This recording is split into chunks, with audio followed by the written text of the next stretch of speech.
Uloq ko'pkari chopish dinimizda qanday qaraladi? Bismillah, alhamdulillah va salatu va salam ala sayyidina Rasulillah. Albatta, insonni jismoniy chiniqtiruvchi, jismoniy kuch beruvchi, tabiiy ravishda mana shu badan tarbiya bo'ladigan narsa bilan shug'ullanishlikdan dinimiz qaytarmagan, balki targ'ib qilgan. Kuchli mo'min kuchsiz mo'mindan yaxshiroqdir deganlar payg'ambarimiz sollallohu alayhi vasallam Allohning huzurida. Mana shu e'tibordan mashg'ulotlar, otga minib bo'lsa ham mana shu mashg'ulotlarni o'tkazish va uni mana bunday o'yin shaklida qilishlikka ulamolarimiz misol ruxsat beradilar. Faqat u yerda masalan mukofot, pullar qo'yilgan vaqtda nozik tarafi qimor shakliga kelib qolmaslik kerak. Uchinchi taraf berish kerak. Qaysi biri misol yutsa, o'shanga men mukofot beraman desa, shu ot choptirib kelib bir narsani olib o'sha ko'rsatilgan joyga olib borib qo'ysa, unga mukofot berilsa, mayli joiz. Lekin o'zlari pul yig'ib turib bittamiz yutib ketamiz desa bo'lmaydi. U qimor ma'nosiga aylanib qoladi, joiz emas. Yana bu yerda shariatni odob axloq chegaralaridan chiqmaslik kerak.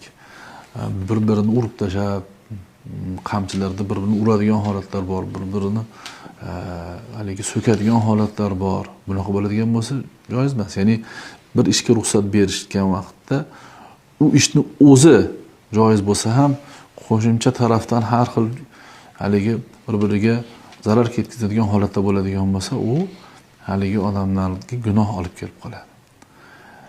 Masalan, otlarni qiynab, otlar yura olmaydigan holatga kelib charchab qolganda ham yana niqtab urib uni qiynab haligi tashlasa, u narsa endi baribir hayvonga nisbatan zo'ravonlik.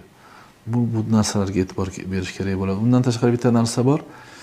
Tayyor bir Alloh ne'mati bo'lgan uloq deydi o'zi asli uloq degani echkini so'yib turib, keyin shuni oyoq osti qilinish holati borda. Mana shuni ham agar to'g'rilash kerak bo'ladi-da.